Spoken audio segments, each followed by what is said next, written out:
नमस्कार, आप देख रहे हैं देश न्यूज का खास कार्यक्रम प्रेस वार्ता और मैं हूं आपके साथ दामिनी।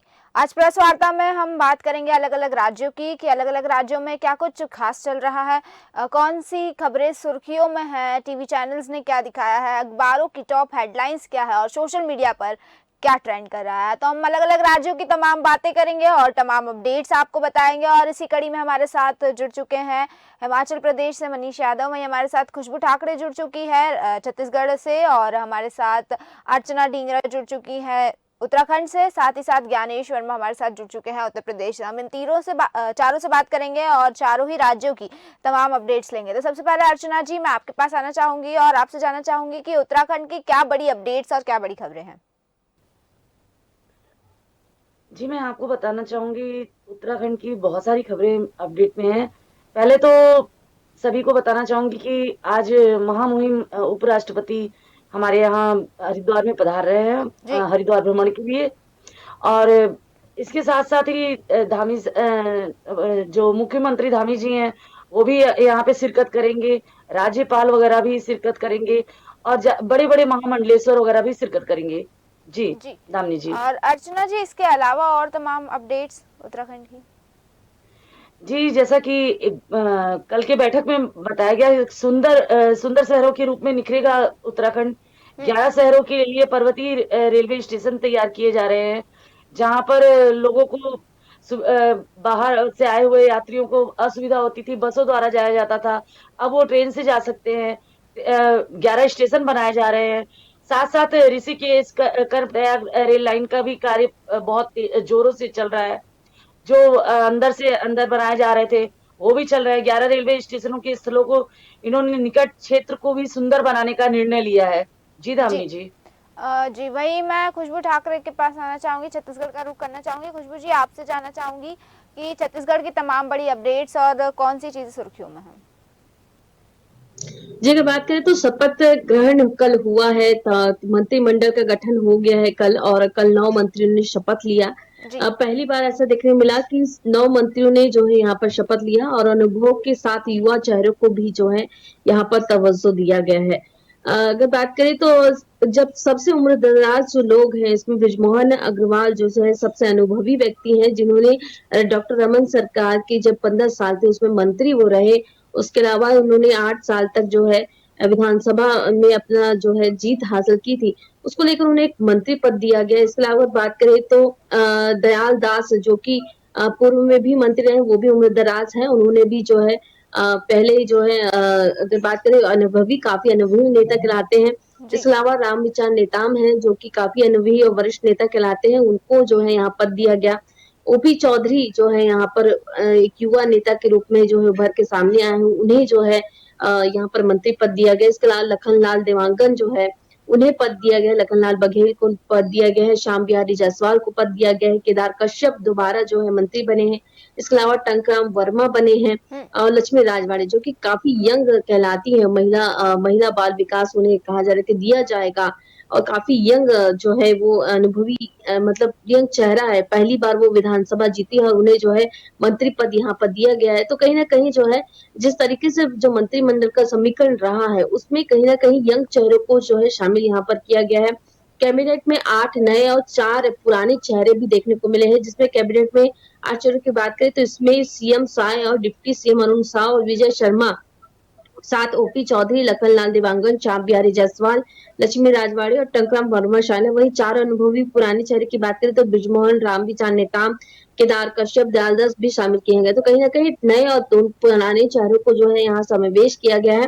अब पूरी तरह से मंत्रिमंडल में जो है विस्तार यहाँ पर चेंज किया गया, नई समीकरण यहाँ देखने को मिला। सामान्य से लेके ओबीसी वर्ग को लेकर आदिवासी चेहरा जो फैक्ट था, जी आदिवासी चेहरा मुख्यमंत्री बनेगा कहा जा रहा था, वो पूरी तरीके से यहाँ पर बीजेपी ने सार्थक किया, और मंत्रिमंडल में भी विस्तार जो किया है काफी अलग तरीके से यहाँ विस्तार किया। जो पुराने मंत्री रहे उन्हें जो है पूरी तरीके से दरकिनार किया गया, उनकी जगह जो है नए विभाग, नए मंत्री और नए चेहरा जो है यहाँ पर दिया गया।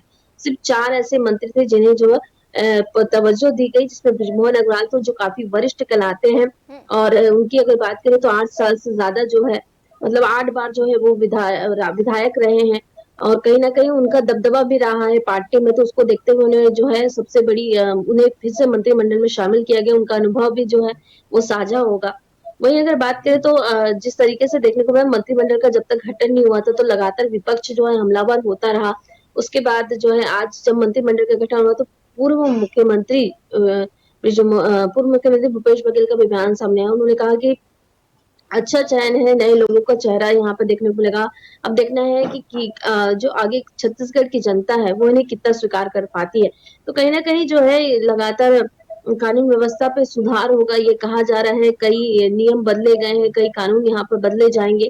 कहा जा रहा है कि सरकार जब बनेगी तो कई जो टेंडर वगैरह प्रक्रिया है, उस पर भी जो है रोक जी। लगा दी गई है। नए टेंडर आने के बाद ही जो है प्रक्रिया चालू की जाएगी। इसके अलावा कई अधिकारियों में जो है परिवर्तन किया है। पूरी तरीके से अभी जिस तरीके से पुलिस विभाग है उसमें भी मुस्तैदी से काम करने के लिए लगातार ट्रांसफर जो है होता दिखाई देगा। जी। इसके अलावा जो है अभी अगर वर्तमान में बात करें तो जिस तरह से सीएम जो है दिल्ली रवाना हुए हैं, आज उनका सीएम का दूसरा दिन है। दिल्ली में जो है मुख्यमंत्री जो है यहाँ पर प्रधानमंत्री नरेंद्र मोदी से मुलाकात करते नजर आएंगे। इसके अलावा तमाम वरिष्ठ मंत्रियों से मुलाकात करेंगे। मंत्रियों के चयन में जाति को साधने की यहाँ पर रणनीति भी देखने को मिली। जातिगत समीकरण जो है साफ तौर पे यहाँ पे दिखाई दिया। जैसे मैंने कहा कि सामान्य और ओबीसी वर्गों को जो है यहाँ पर साधा गया, तो उसमें भी देखने को मिला। वहीं अगर बात करें माध्यमिक शिक्षा मंडल की, तो माध्यमिक शिक्षा मंडल के जो अध्यक्ष बने हैं, जी। वो बनाए गए कुमार पिंगुआ को, जो कि मनोज कुमार पिंगुआ को, क्योंकि लगातार देखने को मिला कि आईएएस ऑफिसर भी रहे हैं, काफी जी। जी। अच्छा उनका कार्यकाल रहा है। तो उसको देखते हुए उन्हें जो है वर्तमान में वन विभाग के प्रमुख सचिव थे वे, अब उन्हें जो है प्रमुखता से आवासीय आयुक्त का अतिरिक्त प्रभार भी दिया गया है। इसके साथ ही 3 परिवेक्षणीय आईएएस अफसरों के पदस्थापना भी यहाँ पर की गई है। तो इन्हें माध्यमिक शिक्षा मंडल का अब अध्यक्ष बनाया गया है। इसके अलावा कई और परिवर्तन भी यहाँ पर देखने को मिले हैं। जी। अगर बात खुशबू करें जी। तो कल जो है सांसदों के खुशबू निलंबन जी। को लेकर जो है एक प्रदर्शन खुशबू जी, मैं आपके पास कांग्रेस फिर का देखने को लौटूंगी। मिला। खुशबू जी, वही मैं उत्तर प्रदेश का रुख करना चाहती हूँ, आपके पास लौटूंगी मैं फिर से। उत्तर प्रदेश से तमाम बड़ी अपडेट्स और जानकारी लेते हैं, तो मैं ज्ञानेश जी चाहूंगी कि आप हमारे दर्शकों को बताएं कि उत्तर प्रदेश की तमाम बड़ी अपडेट्स और तमाम खबरें क्या है सुर्खियों में।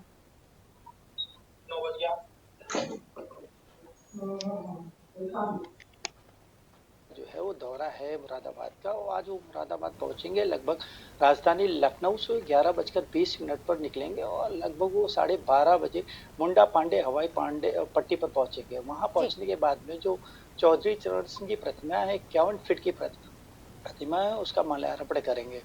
उसके बाद में जो योगी आदित्यनाथ का कार्यक्रम 8 बजे किसान महासम्मेलन में शामिल होंगे और बिजनौर के नजीमाबाद जाएंगे सीएम योगी आदित्यनाथ। पिलारी के गांव अबनपुर में भी एक प्रतिमा है, उसका अनावरण करेंगे। तो इस तरीके से योगी आदित्यनाथ आज मुरादाबाद पहुंचेंगे और साथ में जो 51 किसानों को ट्रैक्टर वितरित करने का भी कार्यक्रम है। ये बता दूं कि कृषक उपहार योजना के तहत जो है योगी आदित्यनाथ लगभग पूरे प्रदेश में 93 ट्रैक्टर वितरित किए जाएंगे आज। तो उसी को लेकर योगी आदित्यनाथ की मुरादाबाद में पूरी तरीके से तैयारियां की जाएंगी। तो मुरादाबाद पहुंचकर इस कार्यक्रम में शामिल होने के बाद में फिर वो वापस जो रात्रि का उनका कार्यक्रम करेंगे। जी। तो इस तरह जी मनीष जी, मैं आपके पास फिर से लौटूंगी। वहीं हम हिमाचल प्रदेश का रुख करते हैं और हम आपसे जानना चाहेंगे, मनीष यादव जी, आपसे जानना चाहेंगे कि हिमाचल प्रदेश की तमाम बड़ी अपडेट्स और तमाम खबरें क्या हैं।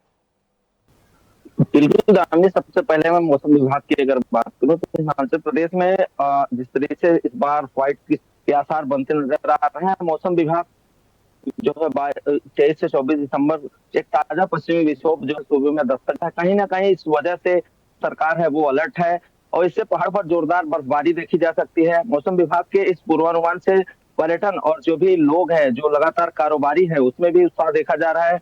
होटल कारोबारियों की अगर बात करें तो इसमें अच्छे कारोबार की उम्मीद जताई गई है और साथ ही साथ मौजूदा वक्त में सूबे के मैदानी हिस्से जो है वो लगातार शीतलहर के प्रकोप में जो है वो चले जा रहे हैं। कहीं ना कहीं जो इलाका है वो तापमान माइनस में दर्ज किया जा रहा है। साथ ही साथ मैं आपको बता दूं मौजूदा वक्त जो है इस समय साइक्लोनिक सर्कुलेशन लक्षद्वीप पर बना हुआ है। साथ ही साथ जो यहाँ 23 से 24 दिसंबर के दौरान एक ताजा पश्चिमी विक्षोभ की बात मैंने आपसे अभी आपको बताई, तो वो उसकी आने की संभावना लगातार बनती जा रही है।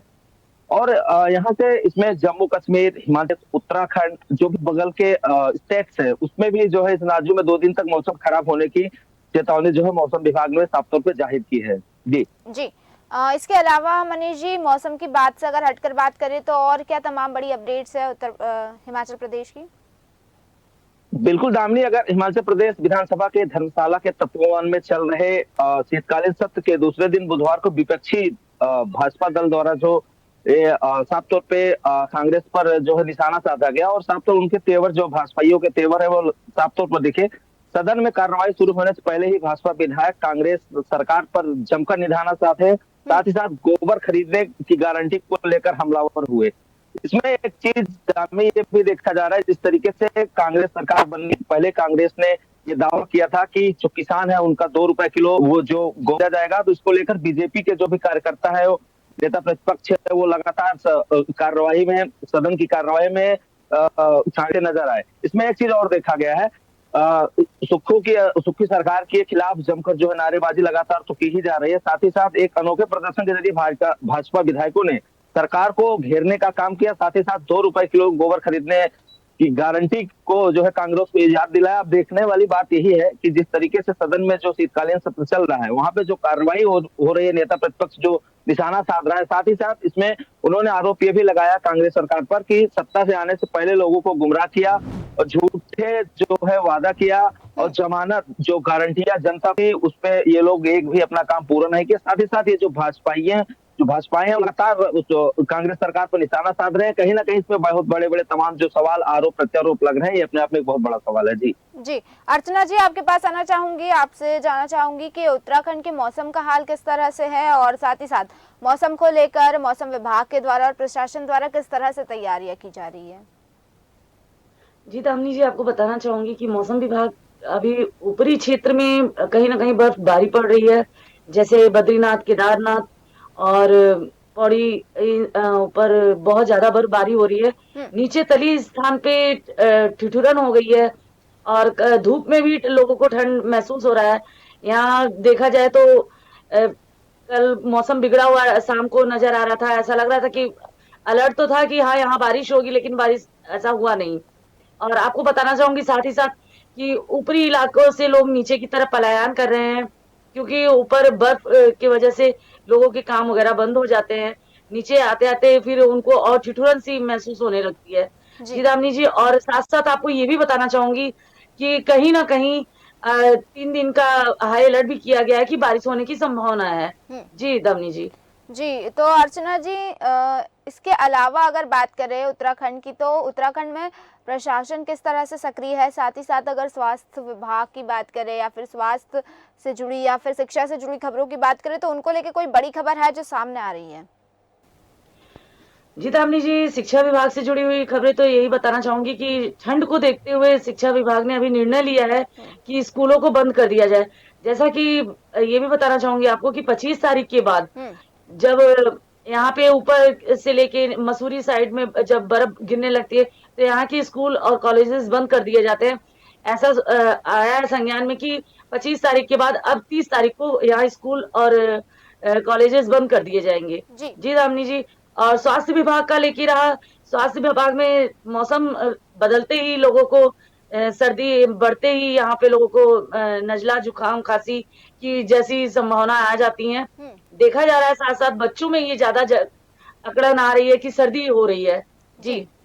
इसके अलावा अगर एक और बात करें तो कोरोना का नया वेरिएंट जो कि आया है, उसको लेकर पूरे देश भर में खतरा है और कई राज्यों में सरकार इसको लेकर कई सारे प्रयास कर रही है और अलर्ट मोड पर है। तो मैं जानना चाहती हूँ कि उत्तराखंड में इसको लेकर किस तरह का माहौल है और सरकार की क्या तैयारियां है? जैसा कि अभी स्वास्थ्य विभाग से अपडेट आया नहीं है, लेकिन लोगों का यहाँ पे डॉक्टर्स वगैरह खुद जब बच्चों को दिखाने जाइए या बड़ों को दिखाने जाइए, तो स्वास्थ्य विभाग के लोगों का यही कहना है कि अपने मुंह को फिर से मास्क लगा के निकलिए बाहर, लोगों से हाथ मिलाने में कतराइए और थोड़ा सा कोरोना का माहौल यहाँ पे लग भी रहा है कि हाँ सर्दी जुकाम तो हर किसी के घर में हो रहा है। और देखा जाए तो जिस तरह से कोरोना महामारी पिछली बार आया था वैसा नहीं है और ऐसा महामारी को देखते हुए यहाँ पे अलर्ट किया गया है। जी जी दामिनी जी। जी वही छत्तीसगढ़ का रुख करते हैं। खुशबू जी आपके पास आना चाहूंगी, आपसे जानना चाहूंगी जिस तरह से कोरोना की फिर संभावनाएं जताई जा रही है, कोरोना का नया वेरिएंट आ चुका है, तमाम राज्यों में उसको लेकर अलर्ट भी है। मैं जानना चाहूंगी कि छत्तीसगढ़ में इसको लेकर सरकार किस तरह से सक्रिय है, क्योंकि हाल फिलहाल में नई सरकार बनी है, तो किस तरह से कार्य किया जा रहा है, किस तरह से अलर्ट मोड पर है और क्या गाइडलाइंस जारी की गई है, इसके अलावा और भी क्या तमाम बड़ी अपडेट्स है छत्तीसगढ़ की। अगर बात करें तो यहाँ पर जिस तरीके से कोरोना की जो गाइडलाइन जब से जारी हुई है उसे जितने भी स्वास्थ्य अधिकारी उन्होंने कलेक्टरों को दिशा निर्देश दिए हैं कि जितने भी बाहरी लोग जो आएंगे उनकी जांच यहाँ करेंगे अगर लक्षण उनके में प्राप्त होते हैं। क्योंकि जिनोम वायरस जो है लगातार फैलता नजर आ रहा है, क्योंकि अगर बात करें कोरोना में 640 नए मामले जो है अब तक शामिल है, जिसमें केरल में सबसे ज्यादा 265 मामले सामने है और एक की मौत यहाँ पर हुई है। तो इसको लेकर जो है तैयारी यहाँ पर की जा रही है। कोविड मैनेजमेंट की टीम भी बनाई गई है छत्तीसगढ़ की तरफ से। लगातार कलेक्टरों को जो है यहाँ पर दिशा निर्देश भी दिए गए हैं। और अगर सीमाओं की बात करें, जितनी भी छत्तीसगढ़ से सीमा मिलती है उसको जो है पूरी तरीके से वहां से जांच की जाए, पुलिस पर लगातार तैनात रहे और इन लोगों में अगर संक्रमण की स्थिति देखने को मिलती है तो उनकी जांच यहाँ पर की जाए। उन्होंने आम जनता से भी अपील की है कि अगर आपको इस तरह की कोई प्रॉब्लम या इश्यू आती है तो कृपया तुरंत जाके जो है जांच कराई जाए। अगर बात करें तो वायु जो सेवा है वहां पर भी जो है लगातार स्वास्थ्य विभाग की टीम वहां पर निरीक्षण करती नजर आ रही है और लगातार जांच की जा रही है। लक्षण पाए जा रहे हो उसमें तुरंत जो है सक्रियता यहाँ पर बढ़ती जा रही है। ऑक्सीजन मीटर से लेकर बेड तक की व्यवस्था यहाँ पर जिला प्रशासन ने मुस्तैदी से अपनी करके रखी, ताकि किसी भी बड़ी घटना का यहाँ पर कोई जो है कोई भी ऐसी घटना हो तो उसके लिए पूरी तरीके से सतर्कता बरती जाए। उसके लिए पहले से ही दिशा निर्देश यहाँ पर तय कर दिए गए हैं। एम्स में डायरेक्ट जाके जो है चेकअप यहाँ पर कराया जाएगा और उनके लिए बेड सुविधाएं भी यहाँ पर प्रोवाइड की जाएगी। उसकी भी तैयारी पूरी तरीके से जिला प्रशासन द्वारा कर दी गई है।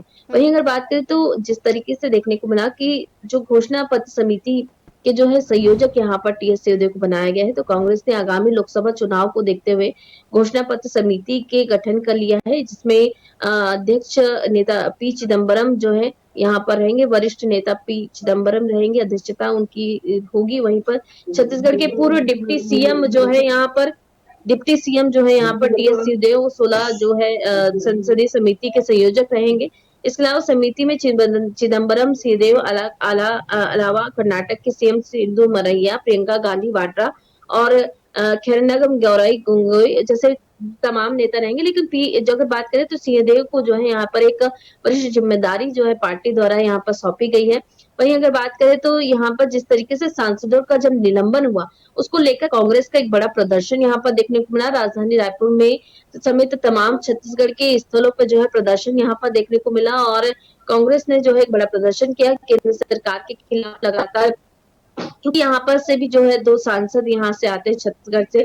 तो सांसदों का निलंबन को लेकर दीपक बैज ने कहा, क्योंकि वो खुद एक सांसद है, प्रदेश अध्यक्ष भी हैं, तो उसको लेकर उन्होंने बयान भी दिया कि जहाँ विपक्ष का जो है आवाज दबाने का यहाँ प्रयास केंद्र सरकार करती नजर आ रही है और लगातार विपक्ष को जो है कमजोर करने का प्रयास जो है केंद्र सरकार द्वारा किया जा रहा है और विपक्ष की जो है आवाज यहाँ पर दबाई जा रही है। इसके अलावा अगर बात करें तो 1 जनवरी से जो है नई सरकार बनने के बाद पहली बार वैक्सी यानी पुलिस विभाग में 5,967 पदों पर जो है भर्ती यहाँ पर होगी। तो दूसरी विभागों की भर्तियां भी कतार में है। तो लगातार जो है पहली सरकार बनते ही भर्तियों का जो है आदेश यहाँ पर जारी हो गया। तो पुलिस विभाग में लगातार भर्ती की जाएगी ये कहा जा रहा है। तो राज्य में नई सरकार ने पहली वैक्सी पुलिस विभाग की निकाली वैकेंसी जो है पुलिस विभाग की निकाली है। 1 जनवरी से जो है मंगाए जाएंगे, यानी कि आवेदन जो है 1 जनवरी से मंगाए जाएंगे और तमाम जो भर्ती करने वाले विज्ञापन वगैरह पूरी तरीके से जानकारी यहाँ पर दी जाएगी और तमाम जो पुलिस अधिकारी है वो इस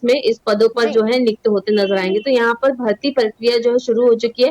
पहली वैकेंसी जो है पुलिस विभाग की निकली है, उसके बाद लगातार दूसरी विभागों की जो है भर्ती है वो कतार पर रहेगी। 63 पदों के लिए अभी तक कोई सूचना नहीं मिली है, लेकिन लगातार कहा जा रहा है कि पुलिस भर्ती जो है बड़े पैमाने पर यहाँ पर की जाएगी। और क्योंकि सुरक्षा को लेकर जो कहा जा रहा था कि कई जगह वैकेंसी खाली है पुलिस विभाग में, वैकेंसी नहीं भरी गई। पिछली सरकार जब रही तो कोई भी वैकेंसी नहीं निकाली गई, नई वैकेंसी, जिसकी वजह से काफी लोग नाराज हुए। आरक्षकों का भी जो है यहाँ प्रदर्शन देखने को मिला था। उसके तहत जो है नई सरकार ने पुलिस में जो है पुलिस विभाग में वैकेंसी निकाली है। इसके अलावा डाटा एंट्री ऑपरेटर, छात्रावास अधीक्षकों के आवेदन भी जल्दी यहाँ पर जारी किए जाएंगे। तो यहाँ पर भी जो है पुलिस लगातार जो है देखने को मिलेगा कि भर्तियां जो है होती नजर आएंगी। वहीं अगर बात करें तो एकलव्य विद्यालय में लैब अटेंडेंट और डीजीटी आज यहाँ पर शुरू होने वाली है। तो एकलव्य मॉडल स्कूलों में विभिन्न पदों पर भर्तियों के लिए जो है आज से जो है परीक्षाएं शुरू होंगी और 23 दिसंबर तक जो है लैब अटेंडेंस और ट्रेडेड ग्रेजुएट टीचर के लिए परीक्षाएं यहाँ पर होती नजर आएंगी। जी वही प्रतियोगी परीक्षाओं के लिए भी निःशुल्क कोचिंग के लिए फॉर्म 30 तक जारी कर दिए गए हैं। तो यहाँ पर प्रतियोगी परीक्षाओं की भी तैयारी यहाँ पर की गई है। तो यहाँ पर अगर बात करें मंत्रिमंडल का भी गठन हो चुका है। अभी तक प्रभार जो है मंत्रिमंडल में नहीं दिया गया है कि कौन सा मंत्री कौन से पद पे रहेगा और किसे गृह विभाग मिलेगा, किसे स्वास्थ्य विभाग मिलेगा, अभी तक जानकारी नहीं मिली है। लेकिन आज जो है दिल्ली के लिए जो है सीएम कल ही शाम को रवाना हो गए थे। अब सीएम जब आएंगे तब पता चलेगा कि विभागों का बंटवारा किससे हुआ है। जी तो अगर बात करें तो वरिष्ठों को कहीं ना कहीं कहा जा रहा है कि बड़ा पद दिया जाएगा। खुद वित्त विभाग जो है मुख्यमंत्री विष्णुदेव साय रखते नजर आएंगे। वहीं गृह विभाग कहा जा रहा है कि विजय शर्मा को दिया जा जी सकता है। इसके वही अगर बात करें तो बाकी अन्य विभाग जो है पूरे तरीके से यहाँ पर पदों का जो है पदभार यहाँ पर दिया जाएगा। अब देखना यह है कि पदभार किसे मिलता है। लेकिन फिलहाल तो जो है 9 मंत्रियों का जो है शपथ तो हो चुका है, लेकिन अभी तक प्रभार उन्हें नहीं दिया गया है। जी आज शाम तक पता चल जाएगा कि तमाम मंत्रियों को क्या प्रभार दिए जाएंगे। जी वहीं उत्तर प्रदेश का रुख करते हैं और ज्ञानेश जी आपसे जानना चाहूंगी कि उत्तर प्रदेश में मौसम का हाल किस तरह से है। दामिनी बता दूं कि मौसम का हाल जो है वो यूपी में लगातार जो है अब रात में ठंड बढ़ने लगी है और कोहरा भी गिरने लगा है। तो रात में जो आने जाने के साधन है कहीं न कहीं वो सावधानी के साथ लोगों को चलना चाहिए, क्योंकि ठंड का जो प्रकोप है वो लगातार अब उत्तर प्रदेश में दिखने लगा है। वहीं बता दूं कि नगर विकास मंत्री जो अरविंद शर्मा है वो लगातार उन्होंने आदेश भी किया है अपने अधिकारियों को कि जो राजधानी लखनऊ में चाहे वो रेलवे स्टेशन हो, चाहे बस स्टेशन हो, चाहे वो सार्वजनिक स्थान ऐसे होने चाहिए कि जो रेलवे स्टेशन से यात्री आते हैं, बस स्टैंड से आते हैं और उनको बसें नहीं मिलती हैं या ट्रेन नहीं मिल पाती है, डिले होती है, तो उसकी वजह से उनको रुकने के लिए कहीं कोई समस्या ना हो। तो इसको लेकर उन्होंने अपने नगर विकास के अधिकारियों को आदेश दिया है। तो उसी को लेकर सचेत भी किया है कि अधिकारी कोई भी ऐसा अधिकारी नहीं होना चाहिए जो अपने क्षेत्र में लगातार वो नजर बनाए और कहीं कोई ऐसा हमें नहीं दिखाई देना चाहिए जिसमें कि चाहे वो अलाव की व्यवस्था न हो, चाहे वो कंबलों की व्यवस्था न हो। तो इसको लेकर जो अरविंद शर्मा है नगर विकास मंत्री, उन्होंने कल आदेश दिया है, बैठक भी किया है। तो इसके लिए उत्तर प्रदेश में कहीं कोई ठंड से कोई घटना न हो। साथ ही साथ बता दूं ठंड को लेकर योगी आदित्यनाथ जो है 75 जिलों में से 3 ऐसे जिले हैं दामिनी जहां से वो काफी डीएम से नाराज हैं। बता दूं कि कंबल की खरीदारी के लिए उन्होंने आदेश दिया था। ऐसे 3 जिले हैं कानपुर देहात, एटा, संभल, जहां पर अभी कंबलों की खरीद नहीं हुई, जिसकी वजह से सचिव जी को ये जिम्मेदारी दी गई थी। तो कि जब चूंकि वो जिम्मेदारी निभा रहे हैं तो वहां से जानकारी मिली है कि ये इन जिलों में अभी भी कंबलों की खरीद नहीं हुई है। तो इससे योगी आदित्यनाथ काफी नाराज दिख रहे हैं और इन डीएमओ के जांच के आदेश भी दिए हैं कि आखिर कंबल खरीदने में इतना विलंब क्यों हो रहा है, क्या कारण है। तो कहीं ना कहीं एक तरफ अगर देखा जाए ठंड को लेकर तो योगी आदित्यनाथ पूरी तरीके से सतर्क हैं और लगातार वो कह रहे हैं कि क्षेत्रों में चाहे वो अलाव को लेकर हो, चाहे वो कंबलों को लेकर हो, उसमें कहीं कोई अव्यवस्था नहीं होनी चाहिए। लगातार हमें ऐसी कोई शिकायत नहीं मिलनी चाहिए जिससे ठंड की वजह से किसी की मौत हो जाए। तो इसको लेकर योगी आदित्यनाथ पूरी तरीके से सतर्क हैं। सबसे बड़ी दूसरी चीज एक और मैं बताऊंगा कि जहां मुख्यमंत्री योगी आदित्यनाथ बैठते हैं उन गलियारों में एक ब्यूरोक्रेसी ऐसी युवा आईएएस हैं जिनकी चर्चा लोक भवन में हो रही है। बता दो उसका कारण ये है कि वो हाथरस में इस वक्त डीएम है अर्चना वर्मा जी, जिन्होंने अपने बच्चे को एक आंगनवाड़ी केंद्र में वहीं पर एडमिशन कराया है। उनका बच्चा 2.5 साल का है अभिजीत, और उसको आंगनवाड़ी में एडमिशन कराने के बाद में वो बच्चा 3 महीने से वहीं पे जाता है। तो इसको लेकर जो है काफी चर्चाएं हो रही हैं, चाहे वो क्षेत्र में हो, चाहे उत्तर प्रदेश में हो, चाहे लोक भवन के गलियारों में। तो इसको लेकर कहीं ना कहीं एक अच्छा संदेश जा रहा है दामिनी कि एक आईएएस अधिकारी जो कि प्राइवेट के चमक दमक में नहीं एडमिशन कराई है, इन्होंने एक जो गवर्नमेंट की सुविधाएं होता है जिसकी वो जिम्मेदारी निभा रही, वहां पर अपने बच्चे का, जो उनका बच्चा भी 2.5 साल का लगभग है, तो उसको 3 महीने से आना जाना हो रहा है, वो बच्चों के साथ में खेलता है और वहीं का खाना पीना भी खाता है। तो इस तरीके से अगर हम देखें तो जो ब्यूरोक्रेट्स जो पॉलिसी बनाता आवश्यकता है स्कूलों की और स्वास्थ्य विभाग की, लेकिन वो खुद अपने बच्चों को उसमें नई सुविधा देने की कोशिश करते हैं, वो प्राइवेट में देते हैं। तो इसका एक संदेश कहीं न कहीं ब्यूरोक्रेसी में उनका इस समय अर्चना वर्मा हाथरस डीएम का काफ़ी नाम चल रहा है, चाहे वो शासन में लोगों कल जब मैं वहाँ पे था तो लोगों ने काफ़ी नाम लिया और जब ये चर्चाएँ गलियारों में चली तो काफ़ी लोगों ने सराहना की कि भाई ऐसा सारे लोगों को करना चाहिए दामिनी। साथ ही साथ में हम और बता दें कि इस वक़्त अगर देखें तो सबसे बड़ी बात है कि डिफेंस कॉरिडोर भूमि थी, तो उसमें लगभग 4 पीसीएस अफसर ऐसे हैं, जो लखनऊ के तत्कालीन अपर जिलाधिकारी अमरपाल की संलिप्तता भी सामने आ रही थी। बता दूं कि डिफेंस कॉरिडोर भूमि की जांच के लिए आदेश हुए थे, तो वहां पर जब अमरपाल जी हैं फर्जी पट्टे की जमीन को उन्होंने भूमिदरी दर्ज कर मुआवजे की संस्तुति की थी। और बता दूं ये राजधानी लखनऊ से सरोजनी नगर के क्षेत्र के भट्टगांव में डिफेंस कॉरिडोर भूमि घोटाले में एक्शन योगी आदित्यनाथ ने लिया है। इस मामले में एफआईआर की तैयारी की जा रही है। तो इस तरीके से कमिश्नर इलाहाबाद और कमिश्नर लखनऊ ने इसकी जांच की थी, जिसमें उन्होंने पाया कि तत्कालीन जो एडीएम प्रशासन अमरपाल हैं वो जिम्मेदार पाए गए हैं। तो इस तरीके से एक तरफ देखा जाए तो दामिनी कुछ ऐसे अधिकारी हैं जो कहीं न कहीं प्रदेश में उनका नाम रोशन कर रहे हैं, चाहे वो अपने बच्चे के एडमिशन के माध्यम से, लेकिन कुछ ऐसे अधिकारी भी जो भ्रष्ट हैं, जो संलिप्त हैं, कहीं न कहीं वो दोषी पाए जा रहे हैं, पैसे के लोभ में, पैसे के लालच में। तो इस तरीके से देखिए जांच हुई, उसमें राजस्व परिषद को तो जमीन बिक्री के लिए उन्होंने दस्तावेज ठीक से जांचा भी नहीं। इसमें बता दूं और भी नाम है, जिसमें आपको हम नाम बताएंगे। डॉक्टर लेखपाल हैं, रमेश चंद्र प्रजापति है, और ऐसे में लेखपाल हरिश्चंद्र जिम्मेदार हैं, कानूनगो राधेश्याम, अशोक सिंह, रत्नेश सिंह, जितेंद्र सिंह, ये ऐसे आरोपी हैं जो डिफेंस कॉरिडोर की भूमि के लिए दोषी पाए गए। तो कहीं न कहीं दामिनी हम बताएंगे कि उत्तर प्रदेश में लगातार अगर योगी आदित्यनाथ में जांचें हो रही तो उसमें दोषी भी पाए जा रहे हैं, लेकिन कुछ ऐसे अधिकारी हैं जो कहीं न कहीं उनकी वजह से उत्तर प्रदेश का नाम भी रोशन हो रहा बिल्कुल है। ज्ञानेश जी, बिल्कुल। और समय की कमी के चलते हम इस चर्चा को यहीं विराम देंगे। आप सभी का बहुत बहुत धन्यवाद हमारे साथ इस चर्चा में जुड़ने के लिए और तमाम जानकारी लेने के लिए। तो जिस तरह से आपने देखा कि हमने उत्तर प्रदेश, उत्तराखंड, हिमाचल प्रदेश और छत्तीसगढ़, इन चारों ही राज्यों की तमाम बड़ी अपडेट्स और तमाम खबरें आपको बताई। कौन सी खबरें सुर्खियों में है, कौन से राज्य में क्या चल रहा है, सब कुछ हमने जाना। और हम फिर लौटेंगे ऐसे ही तमाम राज्यों की अलग अलग अपडेट्स लेकर। तब तक बने रहिए हमारे साथ और देखते रहिए देश न्यूज।